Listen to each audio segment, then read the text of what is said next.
Pessoal, boa noite aí para todo mundo. Antes de iniciar a nossa aula, eu queria perguntar para vocês como que tá o áudio. Me escutar? Tá tudo tranquilo aí em relação ao áudio? Tá ok, professor Tá de Arthur. boa.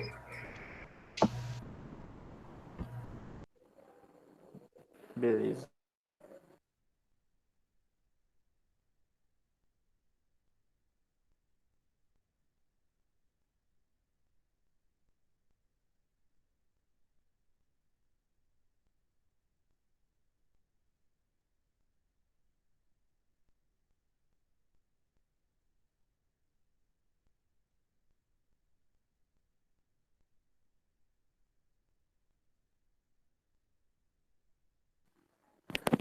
Pessoal, então é o seguinte, a gente vai dar hoje continuidade às nossas discussões aqui sobre dinâmica, termoquímica, né, que é o nosso conteúdo que a gente está estudando aqui, certo? Que trata das energias envolvidas nas reações químicas, seja energia liberada ou seja energia absorvida por uma reação química, tá?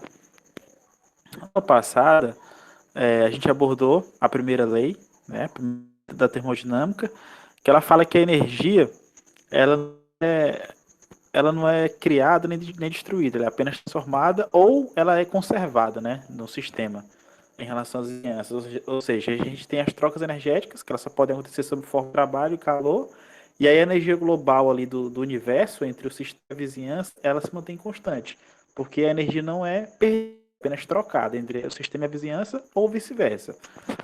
Eu falei para vocês também que a primeira lei, né, a própria enunciado da primeira boa noite, Sheila, que acabou de chegar aí. Eu falei para vocês que o enunciado da primeira lei é a som do calor e do trabalho. É, eu creio que devam ter ficado um pouco confusos com toda aquela discussão. Mas, para a gente tentar ser o mais simples possível, toda aquela discussão da primeira lei, ela estava querendo falar que toda troca energética que acontece ali entre o sistema e a vizinhança, ou ela é feita através de ou de trabalho ou de ambas, tá? Então, alguém falou, professor, então quer dizer que calor e trabalho são formas de energia? Sim, são formas de energia, tá? Então, a única coisa que eu estou fazendo é distinguir energia interna sob forma de calor e de trabalho. Tipo, eu vou falar que a energia interna que é trocada entre o sistema e a vizinhança, ela só pode ser ou sob forma de calor, ou sob forma de trabalho, ou de ambas as formas, tá? Então, em resumo, a primeira lei diz isso pra gente, tá? Então, vocês precisam entender isso, que calor e trabalho é uma subdivisão da energia, digamos assim, de maneira bem grosseira, beleza? E aí, na aula de hoje, a gente vai falar o que é esse trabalho, que eu venho falando já há muito tempo, né? Porque quando a gente fala de calor, a gente consegue ter uma ideia, né, geral assim de calor. É um energético que a gente tem uma certa familiaridade, né? Apesar da gente não ver, né? Que a energia a gente não vê, calor também a gente não vê, né? Mas a gente já tem uma certa familiaridade no nosso dia a dia com a palavra calor. Agora, quando vem de fato a palavra trabalho, a gente tem uma certa desconforto em falar, né? Porque é um conceito lá da física, e aí quando a gente traz para a química fica um negócio meio esquisito, tá? Então a gente vai falar de trabalho para ajudar vocês a entenderem a primeira lei, e assim a gente dá prosseguimento ao nosso conteúdo, tá? Eu sei que o objetivo da gente é, nessa aula eu acho que a gente não vai chegar na próxima aula, que é uma aula que eu ou vou gravar ou vou deixar para falar ao vivo com vocês, né? O nosso objetivo é chegar numa palavra chamada entalpia, propriedade, que é uma propriedade também, uma função de estado. A nossa função é chegar lá. Só que para a gente chegar lá na entalpia, a gente precisa todo esse caminho aqui, de primeira lei, de energia interna, de calor, para quando chegar lá em entalpia, a gente entender o que é entalpia, beleza? Então por isso que eu tô percorrendo esse caminho aqui com vocês. Então vamos lá.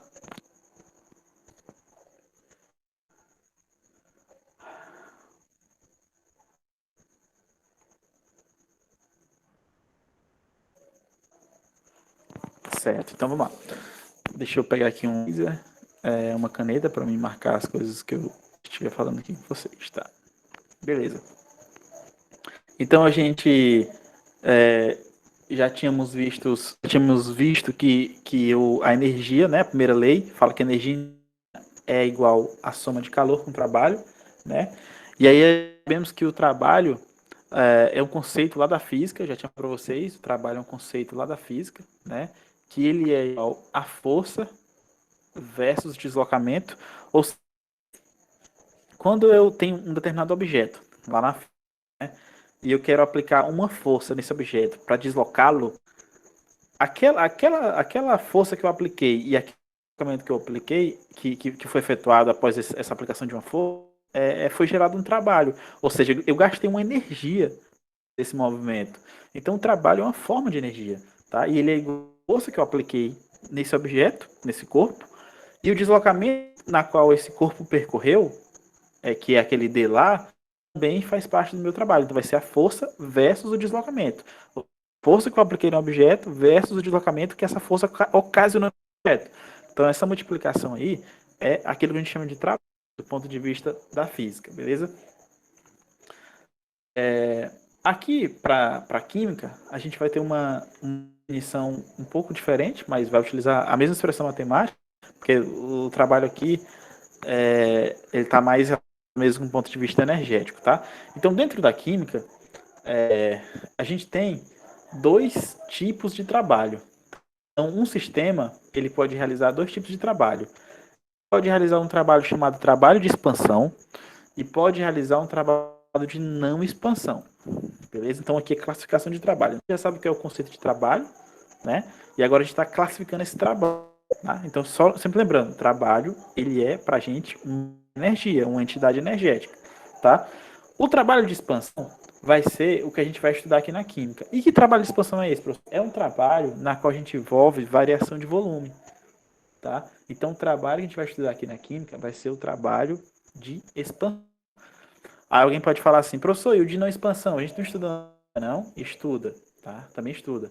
Esse trabalho de não expansão é aquele que envolve variação de volume. Por exemplo, o trabalho elétrico, né? Elétrico é o trabalho envolvido lá nas reações eletroquímicas, né? Quem estuda química vai lembrar que a eletroquímica, ela estuda a energia que é produzida durante uma reação química. E essa energia é produzida através de uma diferença de potencial. Ela é produzida de uma diferença de potencial elétrico. E essa diferença de potencial elétrico está relacionada com o trabalho elétrico. Então lá é um trabalho de não expansão, que é o elétrico, tá? Então isso aí, quando vocês estiverem estudando eletroquímica, vocês vão bastante esse tipo de trabalho, que é o trabalho elétrico, que é um trabalho de não expansão. Aqui para termodinâmica, por nosso interesse, nós iremos nos limitar ao estudo do trabalho envolvendo expansão, ou seja, envolvendo variação de volume. Então esse é o trabalho que eu vou estudar aqui, beleza? Então vamos dar início aqui ao estudo do trabalho de expansão, tá? Que é o trabalho de interesse aqui pra gente. Então vocês vão ver essa figura aí no... Vocês estão vendo essa figura que eu estou mostrando no slide para vocês? É um recipiente, né, cilíndrico, né, um recipiente cilíndrico, na qual aqui eu tenho uma condição, eu vou chamar aqui, ó, condição inicial e aqui eu vou chamar a condição final E, tá? Então nesse ambiente cilíndrico, nessa parte em verde aqui, ó, a gente tem um gás, beleza? Nessa parte em verde aqui a gente tem um gás. Esse êmbolo, ou essa parte aqui, ó, que eu estou marcando esse A, ela é uma parte móvel, tá? Ela é uma parte móvel, certo? Então o que acontece? Esse gás, à medida que tiver condições, que for aplicado condições favoráveis para esse gás sofrer uma expansão, o que quer dizer expansão? Quer dizer um aumento de volume, né? Expansão quer dizer aumento de volume. E compressão quer dizer diminuição de volume. Então, digamos, se eu diminuir a pressão externa que eu estou aplicando aqui, se eu diminuir a pressão externa, vai fazer com que esse gás tenha menos resistência em expandir, em aumentar o seu volume. Então, esse êmbolo aqui, ele vai sofrer um deslocamento para cima. E aí esse deslocamento que ele sofreu para cima é representado por essa figura aqui, que eu marquei com F. Tá? Então vai ter uma transformação aqui. Sai do I, né, condição inicial, e vem para o E, condição final. Qual a diferença, professor? Quer dizer que esse I, ó, ele foi deslocado para cima. Tá? Então o que aconteceu com o gás? O gás sofreu um processo de expansão.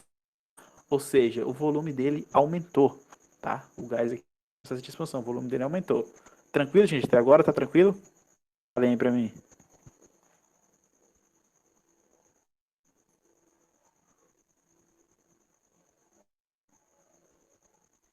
Ok, professor. Beleza.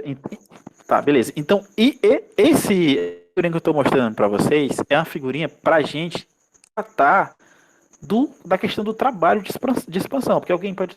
Pô, que figura é essa que o professor está falando aí? É porque essa figura eu quero aplicar nela os conceitos de trabalho, tá? E especificamente trabalho de expansão. Por isso que a gente está analisando essa figura aqui. Tá? E essa figura consiste de um gás em um ambiente cilíndrico, na qual ele tem um êmbolo, que é essa parte de cima, móvel. Tá? Ela está sofrendo variações. Tá? Então, à medida que o gás sofre uma expansão, ou seja, aumento de volume, esse aumento de volume vai ser ocasionado por essa mobilidade do êmbolo, tá? Da tampa do recipiente. Se a gente for falar numa palavra mais informal, digamos assim. Beleza? Então agora a gente vai para matemática, beleza? O trabalho para a gente, a definição de trabalho dado lá no começo do slide, né? W, que é trabalho, né? O trabalho em inglês é o work, tá? Então por isso que existe o W, é igual a força versus o deslocamento, tá? É óbvio que tem alguns livros em português que ele vai chamar trabalho de T, né? Então, mas não vai fazer diferença, gente, questão de nomenclatura, tá? Então o trabalho é força versus deslocamento, beleza? Primeira coisa, o deslocamento dessa força que foi aplicada ou que foi retirada aqui do meu sistema, a gente tem, que é o quê? Que é onde o êmbolo estava aqui, ó, na condição inicial, e aí ele foi parar aqui em cima na condição final. Então esse deslocamento do êmbolo aqui já significa, aliás, esse deslocamento do êmbolo, ele foi representado pelo D. Então o D aqui é a medida na qual, é uma medida que está se referindo ao movimento do êmbolo, da condição inicial para a condição final. Então o deslocamento D eu tenho nesse meu sistema aqui. Beleza? A força eu não tenho de cara. Eu não tenho uma força, tá, que foi aplicada aqui para o êmbolo sofrer essa mobilidade, para ele ir lá para cima. No entanto, tem a relação da força com a pressão. Por quê? Porque aqui eu estou tratando de pressão. Eu diminuo a pressão, vai fazer com que o êmbolo suba para cima. É uma redundância, né? Ele está subindo lá para cima, obviamente. Essa diminuição de pressão vai fazer com que o êmbolo suba, para ocasionar a expansão do gás. Então, a pressão lá dos gases, vocês vão lembrar que a pressão, eu tinha falado para vocês, que é uma força aplicada sobre uma determinada área, né? Pressão é igual a força aplicada sobre uma determinada área. Logo, que é essa equação aqui, ó, pressão, força sobre área. Então, se eu reorganizar essa equação, eu posso reorganizar essa equação e dizer que a força é igual a pressão vezes a área. Tá? Então, só fiz o quê? Só fiz multiplicar, né? P é igual a F dividido por A. A F vai ser igual a P vezes A, né? Só fiz uma multiplicação cruzada do denominador com o numerador lá, que é o P. Beleza? Então, aqui a gente tem a definição de força. Beleza? É igual a pressão vezes área. Então, pegar essa força e substituir aqui na expressão do trabalho, eu vou ter uma noção para o trabalho. Que expressão é essa, professor? Vai ser P vezes A vezes D, tá? Então, eu não inventei nada aqui. A única coisa que eu fiz foi pegar a definição de pressão, reorganizei a definição de pressão para o F em evidência, que é a força, peguei o F lá do trabalho, que está aqui, ó, e substituí por esse valor de F que está aqui usando a pressão. Só substituir. Beleza? Então, W vai ser igual a pressão vezes a área vezes o deslocamento. Tá? Então, só fiz substituir o F. Então, aqui já tem uma nova fórmula para trabalho. Certo? Só que lá na física, quando a gente está na física, na matemática, quando a gente estuda sólidos, né? Aqueles elementos geométricos de sólidos, a gente consegue perceber que quando eu tenho uma área multiplicada por um comprimento ou por uma entidade que denota comprimento mesmo. Quando tem uma área por comprimento, ele vai dar origem ao elemento de volume. Né? Quando eu tenho uma área multiplicada pelo comprimento, geralmente a gente tem um elemento de volume. Tá? Então, esse deslocamento D aqui, ele pode ser convertido em algo chamado em uma variação de volume, em um ΔV, que está aqui, ó. Beleza? Por que, professor, que pode fazer isso? Porque a gente tem uma área aqui em cima do êmbolo, ó, essa área aqui do êmbolo, cara, até com A aqui, ó, esse êmbolo, ele tem uma área A, que é a área na qual eu estou aplicando aqui a minha força, que no caso é. E além da área, essa região aqui também tem um comprimento, que é o comprimento D. Portanto, essa área do êmbolo, esse comprimento que ele percorreu, com esse deslocamento que ele percorreu, vai dar origem a um elemento de volume, o μΔV, tá? Minuto. Vocês estão conseguindo me escutar ainda, gente?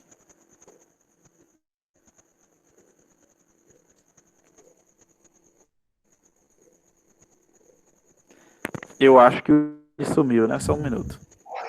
Tô ouvindo, professor. Mas não estão conseguindo enxergar o slide, não, né? O Não, slide. não tá compartilhando, não.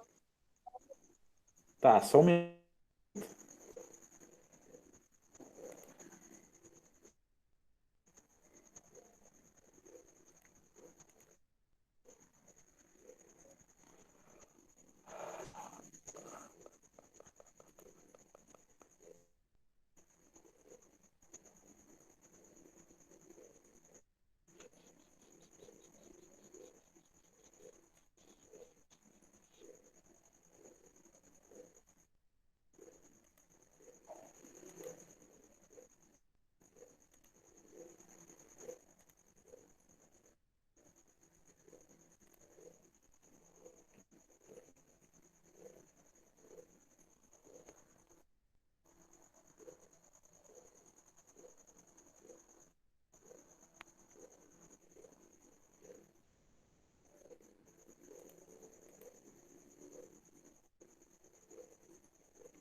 Todo mundo tá enxergando aí agora, né? Tranquilo?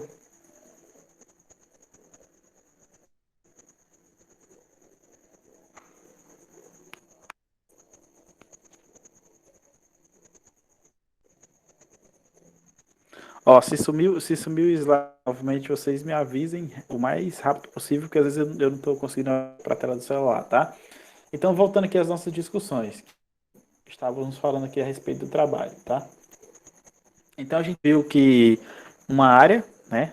Esse êmbolo aqui, uma área A, e esse deslocamento do êmbolo, né? Que é representado por D, quando ele multiplica pela área do êmbolo, ele vai dar origem a um elemento de volume, né? Isso aqui é lá da matemática, lá da física, tá? Então, quando eu tenho uma área cada por uma entidade que diz respeito a comprimento, isso dá origem a um volume ΔV, tá? Então, o meu trabalho, ele vai ser representado como sendo P vezes ΔV. Por quê, professor? Porque o A vezes o D vai ser igual ao ΔV, tá? Ou seja, A vezes D é igual a volume. Portanto, o trabalho vai ser igual a P vezes ΔV, tá? Agora, alguém vai falar, professor, por que você está fazendo isso? Agora, eu tenho uma definição de trabalho consistentes com as grandezas que aparecem na química, tá? Que grandezas são essas? Pressão, tá? Pressão é uma coisa que aparece na química, a gente mede pressão. Variação de volume é uma coisa que a gente mede na química, variação de volume. Então vocês vão perceber que a minha definição de trabalho está muito mais compatível do que aquela lá da física. Aquela da física, ela serve para a física, tá? Que ela fala de força e deslocamento. Essa definição que eu demonstrei para vocês aqui, ela serve para química. Por quê? Porque ela trabalha com pressão, que é uma coisa aí da química, trabalha com ΔV, variação de volume, que é uma coisa também da química. Tudo que a gente fez aqui até agora foi adequar uma expressão para representar o trabalho de uma maneira que seja familiar para a gente da química, compatível para a gente da química, tá? E só lembrando, esse trabalho aqui, ele quer dizer que ele, na verdade, ele é uma quantidade energética, tá? O trabalho aqui é uma quantidade energética, certo? Lembrando lá da primeira lei, né? A energia do sistema pode estar relacionada tanto com calor quanto com trabalho, ou ambas as partes, beleza? Agora, preste atenção nessa figura, nesse quadradinho aí embaixo, que acabou de aparecer lá de vocês aí, ó. Fala assim, ó. No final do slide, ó. Fala assim, ó. O gás, né, que está lá no recipiente, ele está empurrando o pistão, tá? Então esse negócio que eu estou chamando de êmbolo aqui, ele é um pistão, né? Também recebe a questão de pistão, beleza? O gás está empurrando esse pistão. E no caso, o gás está expandindo-se. O que é expandindo-se? É aumentando o seu volume, tá? Esse gás que compõe o meu sistema, ele está perdendo energia como trabalho. Beleza? Por quê, professor? Aqui, nessa parte aqui que eu estou botando esse quadradinho para você, é uma questão de definição, tá? Porque é o seguinte, o sistema, que no caso é o gás dentro desse recipiente cilíndrico, ele está expandindo. Então, o sistema, ele está realizando trabalho, tá? O sistema está realizando trabalho. E quando ele está realizando trabalho, que no caso está perdendo energia, o nosso W, que é o trabalho, ele recebe o sinal negativo, tá? E alguém vai falar, professor, de onde foi que veio essa ideia aí? Essa ideia veio lá da aula passada, né? Que a gente falou, quando o sistema absorve calor, o valor do Q, que é positivo. Quando o sistema libera calor, o valor do Q é negativo. Ele é exotérmico, né? Exotérmico, calor. Endotérmico, absorve calor. E aí quando a gente vai para o trabalho, ele também tem sinal. Então vocês percebem que o Q e o W, eles têm sinal. O sinal indica o quê, professor? A direção do fluxo de energia. Tá? Então quando a vizinhança realiza trabalho no sistema, o sistema W vai ter um trabalho positivo. Agora, quando o sistema está realizando trabalho, tipo, ele está trabalhando, ele está gastando energia. Beleza? Então, quando ele está gastando energia na forma de trabalho, o W é negativo, tá? Então, o trabalho é negativo, certo? Meu slide sumiu de novo aí, né, gente? Sim. Certo, deixa eu ver aqui. Rapaz, o negócio tá difícil.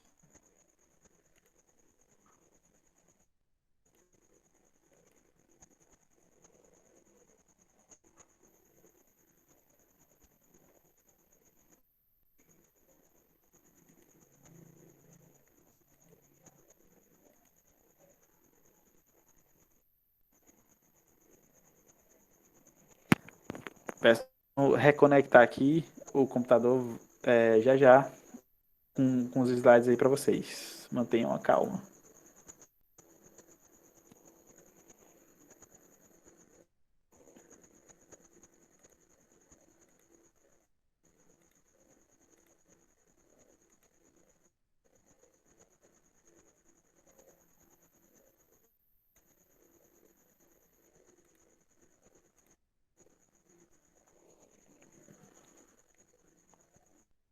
Certo. Então, gente, nessa apresentação aqui, o meu trabalho ele vai ser negativo. Por quê? Porque o gás ele está expandindo ele está em processo de expansão. E esse processo de expansão vai empurrar o pistão para cima. E o trabalho se o gás que está lá dentro, que compõe o meu sistema, está empurrando esse pistão, quer dizer que o gás está realizando trabalho. Essa realização de trabalho caracteriza como se ele estivesse perdendo energia, como um trabalho, está tendo uma perda de energia. E perda de energia é indicada com um sinal negativo, né? Perda de energia é sinal negativo. E ganho de energia é sinal positivo. Portanto, o trabalho representado aqui por essa figura e por toda essa discussão desse sistema aqui, ele precisa ter um sinal negativo, representação correta. Portanto, o trabalho aqui, ó, tá? Então, essa está aparecendo para vocês é só um recorte do slide anterior. Portanto, o trabalho, a fórmula correta do trabalho aqui para o nosso sistema é ele com esse sinal negativo, tá? Por quê? Porque o sistema está perdendo energia, está realizando trabalho, tá? Então, a definição de trabalho aqui para a gente, do ponto de vista da química, vai ser igual a pressão, tá? Tá chamando de pressão externa, V delta V, tá? Então, o trabalho vai ser menos pressão vezes delta V, tá? E aí, essa expressão de trabalho, ela se aplica a todos os sistemas, tá? Sejam líquidos, gases, sólidos. E essa definição aqui é aquele que a gente chama de trabalho de expansão do tipo mecânico, no qual a gente tem uma força envolvida, né? E essa força que está envolvida aqui é pressão, né? Que o sistema está a vencer, né? Por exemplo, o gás, para ele poder empurrar o pistão lá para cima, ele precisa ser uma coisa. Que coisa é essa? É a pressão, tá? E a pressão é a pressão atmosférica que vem lá de cima, ó. A pressão aqui, ela não faz parte da pressão interna ela é uma pressão que vem de fora, pressão externa. Por isso, na expressão de trabalho, a gente aparece aqui, ó, menos P é XT. Esse P aqui, ó, e esse EXT quer dizer externo. Então, a pressão de trabalho é igual a menos pressão externa vezes ΔV. Então, o gás ele está tendo que vencer uma pressão externa, que é a pressão atmosférica do ambiente. Beleza? Então, se a gente estiver tratando de trabalho de expansão, vocês já vão lembrar da expressão. É menos P vezes ΔV. Alguém, alguém entender, gente? Eu acho que a pergunta melhor é essa. Vocês conseguiram entender toda essa questão de trabalho, pessoal?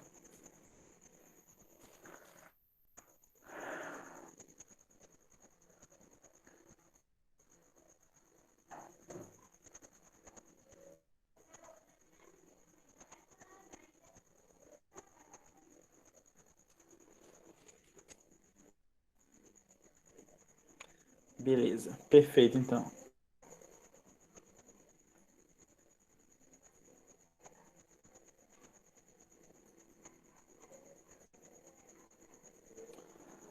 Tá.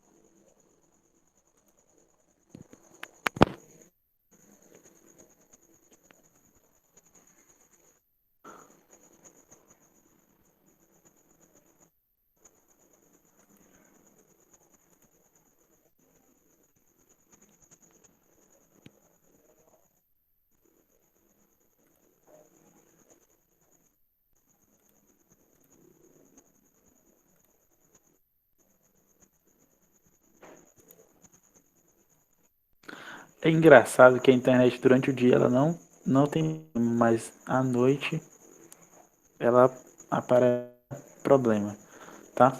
Pessoal, agora eu quero fazer uma pergunta para em relação aqui ao trabalho, tá?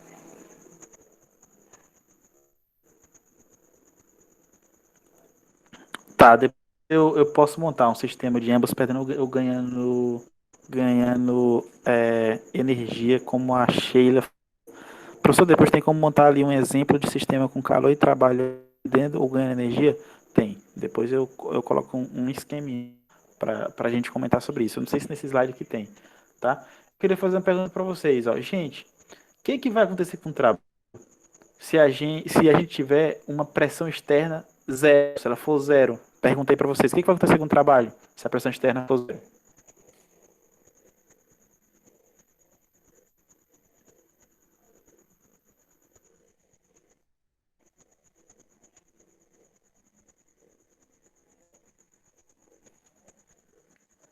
Aí vai ficar no caso positivo. Não. Quem foi que falou? Eu, chego. Ah, tá, faixa. Não, eu quero saber de vocês aí, ó. Olhem para a expressão. A expressão do trabalho você já conhece, né? Menos pressão vezes delta V.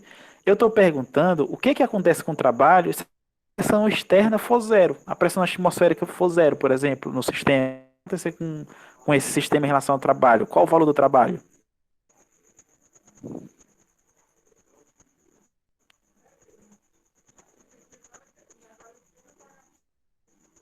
Essa é fácil, gente. Ó, a Ana Gisele falou que é zero, tá? Então, se essa pressão externa for zero, quer dizer o quê? Que esse número aqui é zero. Portanto, qualquer número multiplicado por zero é zero, tá? Então, independente do valor do ΔV, ele vai ser multiplicado por zero. Então, zero. Então aqui, o meu trabalho resultante vai ser vai ser zero. Beleza? Então, se eu não tiver pressão externa, eu não tenho trabalho. Isso aqui é chamado, lá na química, lá na química, isso aqui é chamada de expansão, tá? É chamada de expansão, tá? É chamada de expansão. Nossa senhora, o L aqui vai ficar horrível. Chamada de expansão livre, tá? Depois vocês confiram aí na gravação, tá? Mas o que eu quero ver foi isso. Esse fenômeno aqui, na qual eu tenho uma pressão externa igual a zero, é chamada de expansão livre. O nome diz, eu não tenho nenhuma força para que esse pistão fique prendendo o gás, digamos assim. Então o gás ele consegue se expandir livremente, porque não tem uma força contrária, né? Porque vocês têm que entender que a ação externa, ela coloca uma força contrária por esse meu pistão. Aí o gás lá embaixo, ele quer se expandir, mas para ele se expandir, ele precisa vencer a força contrária, como se fosse um cabo de guerra, beleza? E aí, se a pressão externa é zero, quer dizer que eu não vou ter nenhuma resistência, portanto eu não vou ter trabalho nesse caso, tá? O gás expande livremente sem trabalho. Isso é chamado de expansão livre. Eu não tenho nada prendendo a expansão do gás, se expande livremente, beleza? Então esse é um caso especial. Portanto, se lá na frente eu perguntar para vocês alguma questão, alguma coisa do tipo, relacionada com casos de expansão livre, vocês já vão lembrar. É os casos em que a pressão externa é zero. Ela não vai influenciar em nada aí na questão do sistema. Tá?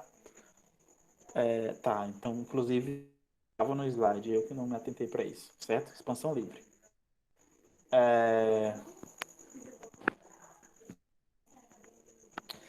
Vamos dar uma olhadinha aqui, rápida, em um exemplo, uma questãozinha aqui, que trata a questão, tá? De trabalho, tá? Do trabalho aplicado em um determinado sistema.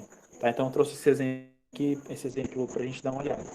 Fala assim, ó, o volume de um gás, ele aumenta de 2 litros para 6 litros, beleza? A temperatura constante.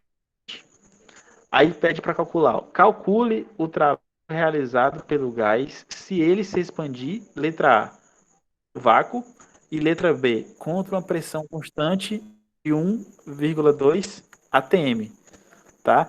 A gente tem uma questãozinha para calcular o trabalho, beleza? Primeira informação importante, gente. O volume do gás era 2 litros, passou para 6. Então, o volume do gás o quê? Aumentou. Então, esse meu sistema que eu estou trabalhando aqui é uma expansão, tá? Ou seja, estou aumentando o volume. É uma expansão, tá? É uma expansão. Certo? Beleza. Primeira coisa. Deixa eu só ver uma coisa aqui, gente. Só um minuto. Não, apareceu a figura. Então, nessa é mostrado mais ou menos para vocês o desenho do sistema, né? Eu tenho um gás, beleza? O volume do gás aqui, ó, tá lá 2 litros, que é o volume inicial, né? E eu tenho uma pressão. Vocês estão lembrando, a pressão que a gente está trabalhando aqui, que tem na própria fórmula do trabalho, não é a pressão do gás lá do recipiente, é a pressão oposta, que é a pressão atmosférica, beleza? Então, é aplicada uma pressão sobre esse gás. Só que o gás, pela questão, vocês sabem que o gás ele vai aumentar o volume. Ele vai sair de 2 e vai para 6, tá? Só que para ele de 2 e ele sair do 2 e vir para o 6, ou seja, aumentar o volume, ele tem que vencer a pressão externa, tá? E todo esse jogo de pressão externa, de variação de volume, vai ter um gasto energético. Para eu poder vencer essa pressão externa, eu vou gastar uma energia. A energia é gasta na forma de quê? De trabalho. Beleza? É gasto na forma. Então, tá aqui, ó. A figura é mostrar para vocês aí o estado final, né? O gás saiu de 2 litros, veio para 6 litros. A pressãozinha tá lá. O meu êmbolo, o meu pistão tá aqui em cima, ó. Ele saiu daqui embaixo, veio aqui para cima, deslocou. Beleza, tranquilo. Então, a questão forneceu para a gente os dados. E essa figura aqui que eu mostrei para vocês é a ilustração do fenômeno acontecendo, Tá? Então essa figura aí, ela está ilustrando o fenômeno que está acontecendo. Ou seja, o enunciado da questão, ele descreveu o fenômeno para a gente. E essa figura, ela ilustra o fenômeno. Então a gente tem 3 representações. E agora a gente vai para a terceira. A gente tem 2 representações. Agora a gente vai para a terceira representação. Que representação é essa, professor? A terceira é a numérica, tá? É o cálculo de fato. Tá? Então vamos lá. Na letra A, ele pede para a gente calcular o trabalho contra o vácuo. O vácuo quer dizer o quê? Quer dizer nada, não existe nada, ou seja, não existe pressão. Então, para a letra A, o P é 0, beleza? Então é aquele negócio da expansão livre que eu acabei de explicar para vocês. Na letra B, ele fala que o gás vai expandir pressão constante de 1,2 atm, ou seja, a letra B, eu tenho a pressão, 1,2 atm, tranquilo. E o delta, professor, quanto que vale? Delta quer dizer o quê? Variação, tá? Então, delta a gente tem sempre o quê? Variação, ou seja, uma quantidade menos a quantidade inicial, né? Então, delta V é o quê? Volume final menos volume inicial. Quem que é o volume final, professor? 6. O volume inicial, professor? 2. Então, delta V é quem? É 6 menos 2, que vai dar... E V é o quê? V é volume. Então, o delta V vai ter unidades de volume, porque eu estou trabalhando com variação de volume, né? E aí a unidade que a gente está trabalhando aqui é com litro, né? Estou trabalhando com litro, obviamente, certo? Então, delta V eu já tenho. Então, na letra A, como que a gente calcula? Letra A é fácil, ó. Vai ser W, né, que é o trabalho, igual a menos P vezes delta V. Quem que é o P, professor, da letra A? É 0, tá? O gás está expandindo contra o vácuo. O vácuo quer dizer nada. Ausência é ausência, não tem nada. Então, é expansão livre. Então, é 0. Delta V é quanto, professor? O delta V é 6 menos 2, né, que está aqui, que é igual a 4. Portanto, 6 menos 2, que é igual a 4, vezes 0, é 0. Portanto, aqui a gente tem um trabalho igual a 0, ou seja, não é realizado trabalho durante essa expansão aqui. Por quê? Porque a pressão externa é 0. Então, aqui é um caso que a gente acabou de comentar, é um caso de expansão livre, não tem trabalho, trabalho é 0. Tranquilo aí, gente? A letra A, todo mundo entendeu? Sossegado?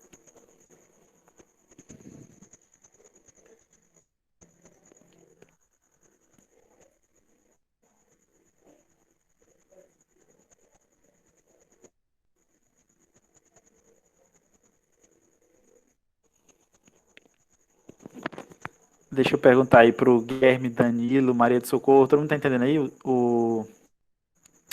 Pro Márcio. Tá tranquilo para todo mundo? A Edson. Jaqueline falou que tá. Beleza. Certo. Então a letra A a gente calculou, tá? Sucesso. Vamos para a letra B. Aqui eu só estou repetindo o enunciado. Deixa eu ver se vai chegar.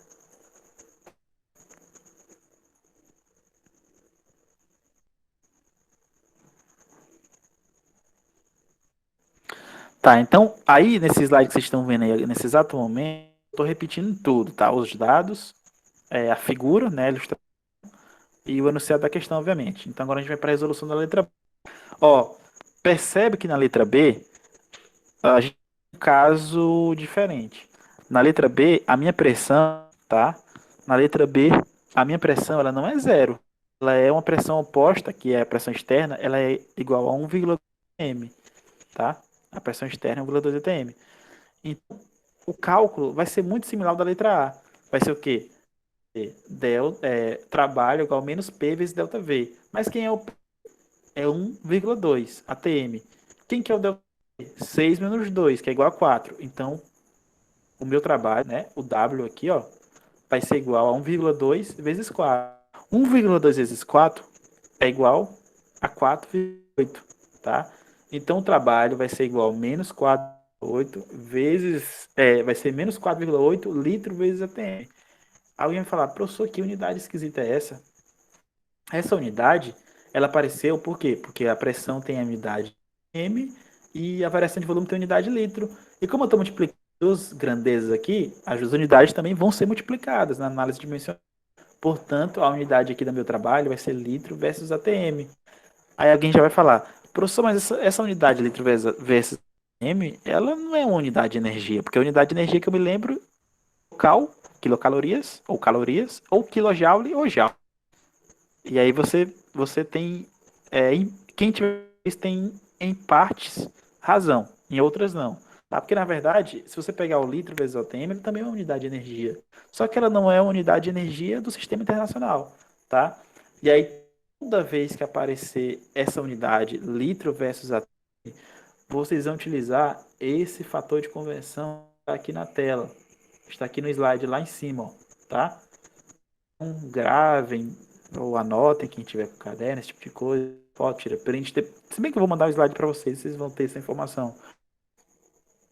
Essa informação aqui, ela é o fator de conversão, na qual a gente vai transformar ATM litro, tá? ATM litro, que é a unidade, para joule, que é a unidade de energia mais comum, mais conveniente aqui para a química. Portanto, quando eu tiver 1 ATM litro, ele é equivalente a 101,300 joules, tá? Então, esse é o fator de conversão. Beleza? Portanto, aqui embaixo, passando para vocês verem agora, ó, portanto, o trabalho, quando eu utilizo o fator de conversão aqui, com regra de 3 ou com essa multiplicação que está mostrando aqui no slide, no final a gente vai ter um trabalho igual a 4,9, tá? A gente faz a regra de 3, vai ter um trabalho igual a 4,9 vezes 10 elevado a 2 joules, tá? Então, o trabalho é menos 4,9 vezes 10 elevado a 2 joules, beleza? Então, de novo, para chegar nesse 4,9 vezes 10 elevado a 2, é fácil, ó. Você tem 1 ATM, vamos ver se vai dar certo. A gente tem 1 ATM vezes litro, equivale a 101, vou deixar só 0,3 joules, beleza? E aí a resposta que eu obtive aqui na minha questão foi 4,8 ATM, 4,8 ATM vezes litro. Isso equivale a quanto? Equivale a X. E aí você vai fazer uma regra de 3, né? X vezes 1 é igual a 4,8 vezes 100,3. E aí quando você faz a regrinha de 3 aqui, bonitinha, você vai achar um X igual a 4,9 vezes 10 elevado a 2. 10 elevado a 2 o quê? Joule, tá? Que é a nossa quantidade energética. Então toda vez que aparecer em litro por ATM aí, certo? A grandeza de vocês do trabalho, vocês vão ter que utilizar esse fator de conversão para converter mililitro para joule, que é a nossa unidade de energia do sistema internacional, que é a nossa unidade de energia mais conveniente aí para química, para física, beleza? Todo mundo entendeu a letra B aí, gente? Tá todo mundo? Guilherme, Danilo, Sheila, Jaqueline, Ariane, John Wesley, não sei se ele tá na aula ainda. O Márcio, todo mundo aí.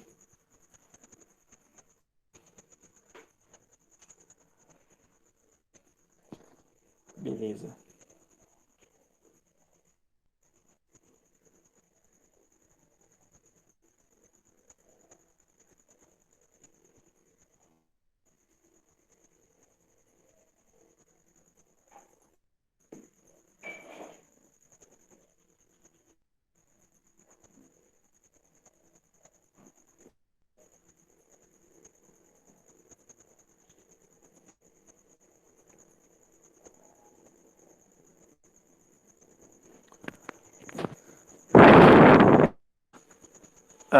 Pode falar, Angela, você quer falar alguma coisa?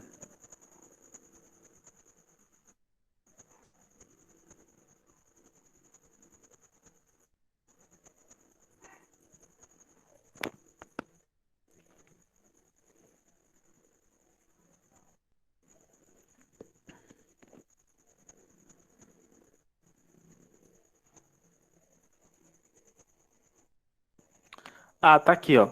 A transformação é o seguinte, ó. A minha resposta, ela foi dada em litro por ATM, né? Porque eu estou multiplicando a pressão, que tem a unidade, e estou multiplicando por volume, que tem a unidade de litro, né? E o fator de conversão para ATM litro para joule quer dizer que ATM é igual a 101,325 joules, tá? Então, 1 ATM litro equivale a 101,325 joules. Então, aqui a gente vai montar a regra de 3, tá? a gente vai montar uma regra de 3. Ou seja, um ATM, ó, só um minuto, gente.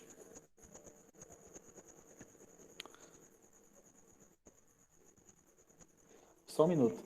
A gente tem lá pela conta, ó, que ATM, um ATM litro, né, equivale a 101, né, equivale a 101,325 joule, beleza? E aí, lá no meu trabalho, que eu tive na questão, eu obtive um trabalho equivalente a 4,8. O trabalho que eu obtive na questão foi 4,8 ATM vezes litro. Tá? A resposta que eu tive foi essa. Só que eu não quero essa resposta, quero ela em joule. Monto a regrinha de 3. Tá? Então tá aqui a minha regrinha de 3 bonitinho. Então vai ser 1 vezes x, que vai ser igual a x, igual 4,8 vezes 101,325, né? E aí, quando aplica isso, vai dar igual a 4,9 vezes 10 elevado a 2, tá? Então, a gente fez aqui uma regra de 3. 4,8 x vezes 1, né? X vezes 1 e 4,8 vezes 101,325. Então, quando a gente faz isso, a gente vai achar o valor do trabalho, da energia aqui em joule, tá? Deu para entender, Ana Gisele?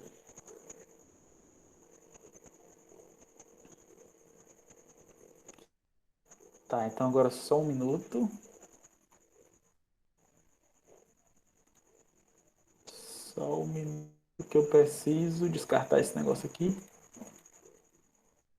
Tá. Pra gente voltar aqui para nossa aula. Tá.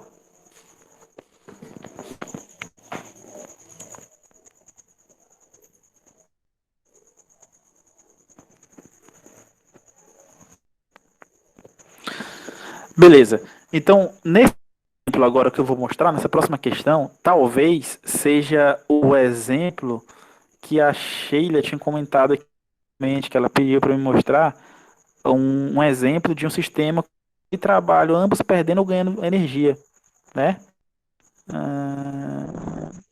Tá, então essa questão aqui, esse exemplo vai tratar dessa questão que ela tinha pedido.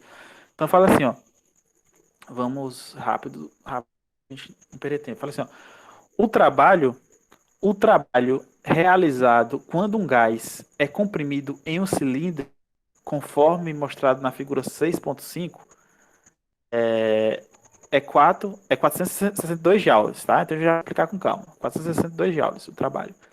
Durante esse processo, a transferência de 128 joules na forma do gás para a vizinhança. E ele pede para calcular a variação de energia interna. Primeira coisa, alguém já vai falar, professor, que figura é essa que você está falando em figura 6.5? É aquela figura que eu demonstrei a fórmula do trabalho, tá? É aquela figura. Só que a única diferença é que agora a gente tem um gás sendo comprimido. O que é um gás sendo comprimido, professor? Ele tem um volume, digamos, 10, e ele, depois que ele é comprimido, um volume 5, tá? Então, ou seja, gás comprimido quer dizer o quê? Apliquei uma pressão e fez com que esse gás tivesse diminuição de volume. Então, a compressão, ela é o contrário da expansão, tá? A compressão é diminuição de volume, tá? Então, o gás está lá naquela figurinha que tem um pistão móvel, ali com uma força lá, uma pressão, e essa pressão vai fazer o pistão descer. Esse deslocamento do pistão vai produzir um trabalho lá, e esse trabalho foi ficado. Ele é 462 joules, tá? E durante esse processo, também há transferência de calor. O calor transferido foi igual a 128 joules, tá? Então, eu tenho trabalho e tenho calor, beleza? E aí ele pede pra gente calcular a variação de energia para esse processo, tá? E a variação de energia que ele fala aqui é variação interna. Então aqui, gente, nós iremos utilizar a primeira lei, que é um sistema na qual a gente tem variação de trabalho e variação de calor. Beleza? Primeira coisa, na compressão, a gente está realizando trabalho sobre o gás, tá? Então agora na compressão, não é o gás que está empurrando o pistão, tá? É a pressão externa que está empurrando o pistão para baixo. É a vizinhança que está realizando trabalho sobre o sistema. Portanto, a gente vai ter uma diferença aí no sinal do trabalho, beleza? Outra coisa, ele faz o calor, a transferência de 128 joules de calor para a vizinhança. Então, já estou sabendo, já estou detectando que o calor é transferido do sistema para a vizinhança. Quando o calor sai do sistema para a vizinhança, ele tem um sinal negativo, tá? Tem uma liberação de calor, beleza? Então, mostrar para vocês aí toda a questão dos sinais das energias aqui, beleza? Então, vocês vão lembrar aqui, ó, que o trabalho ele está sendo nesse que o trabalho está sendo realizado sobre o sistema pela vizinhança. Portanto, nesse nosso exemplo aqui, ó, o trabalho será positivo, tá? Porque eu tenho um gás lá dentro e a pressão está comprimindo o gás. Então a pressão ela é externa, ela é da vizinhança. Então ela está atuando sobre o gás que é o sistema. Então é uma energia que está vindo de fora. Se é uma energia que está vindo de fora, é um trabalho que está sendo realizado sobre o sistema pela vizinhança. Portanto, o trabalho é positivo. Calor, quando ele é transferido para a vizinhança, quer dizer que a vizinhança é o calor. Então, o calor absorvido pela vizinhança, a partir do sistema, quer dizer que o processo é exotérmico. Então, quer dizer que o sinal é negativo. Beleza? Então, a parte de sinais aqui dessa questão está resolvido para a gente. Tá? Já está resolvido. Agora, a gente vai para questão numérica. Quando a gente vai para a questão numérica, esse exercício fica muito fácil, gente. Fica muito fácil. Primeira lei fala que o ΔU, a variação de energia interna, é igual calor mais trabalho. O numérico do calor e do trabalho eu já tenho. E os sinais eu já tenho também. Eu expliquei para vocês como é que funciona a questão dos sinais. Então, se eu já tenho o numérico, a coisa mais difícil é os sinais. Então, essa tabelinha aí para vocês. Então, se eu já tenho o sinal e tenho o valor numérico, fica muito fácil calcular a energia interna. Somente uma soma, né, gente? Então, primeira coisa, o valor, eu falei para vocês que ele vai ter sinal negativo. Portanto, ele vai ser menos 128 joules. O trabalho, ele vai ter positivo. Por quê? Porque ele está sendo realizado sobre o sistema pela vizinhança. Portanto, o trabalho vai ter sinal positivo. E o ΔU vai ser igual a menos 128 mais 462. Ou seja, vai ser menos 102 menos 128. E aí, quando você faz essa subtração aí, gente, a gente vai chegar no ΔU igual a 334 joules. Então, vocês vão perceber, já encerrando a nossa aula aqui, vocês vão perceber que o ΔU, a variação de energia interna, ele é sempre uma questão de saldo energético, de quem que está perdendo e de quem que está ganhando. Tipo, o sistema está perdendo energia na forma de calor, ele está perdendo energia, mas ele está ganhando muita energia na forma de trabalho. Portanto, o saldo do sistema vai ser positivo. Por quê? Ele perdeu energia na forma de calor, mas ele ganhou muito mais na forma de trabalho, então o saldo vai ser positivo. Então aqui o meu ΔU vai ser positivo. ΔU vai ser 34 joules, beleza? Eu vou gravar, ou vou esperar para o nosso próximo momento síncrono, para a gente falar um pouco com calma a respeito disso, tá? É porque eu tô falando meio rápido, porque já vai dar 8 horas aí, sei que vocês vão ter aula agora já já. E aí eu também não queria deixar esse exemplo aqui pendente, tá? Porque ele trata justamente daquilo que eu tinha comentado antes, de um processo na qual a gente tem calor e trabalho envolvido ao mesmo tempo. Vocês conseguiram entender, gente, essa questão aqui? Falem aí.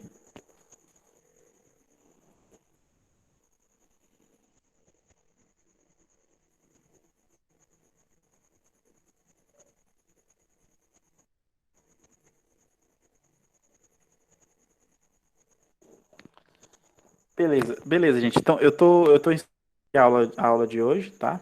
Para vocês irem assistir a outra aula. Mas vou procurar mais uns dois exemplos e vou tentar gravar um vídeo para vocês para postar até sábado, falando disso, da questão de saldo energético do ΔU. E aí, no decorrer da semana, a gente posta mais vídeos do próprio conteúdo, mas eu vou trazer mais umas questões, mais dois exemplos envolvendo essa questão aqui do saldo energético, tá? Para vocês não se confundirem aí. e trazendo também essa tabelinha aí dos sinais para vocês terem familiaridade com ela e ela ser um guia para vocês, tá? Porque varia muito essa questão de sobre o sistema e pelo sistema. Eu concordo com você, confunde muito. Inclusive lá na fisicoquímica, que vocês vão estudar aí com mais profundidade, confunde bastante, tá? Mas a gente vai dar uma abordagem um pouco mais ampla, gente. Vou desejando boa noite aí para vocês, um bom resto de semana, um bom final de semana e estudem. Vá atrás de livros de termoquímica, termodinâmica e tentem se inteirar aí do conteúdo, beleza? Até mais, boa noite e valeu.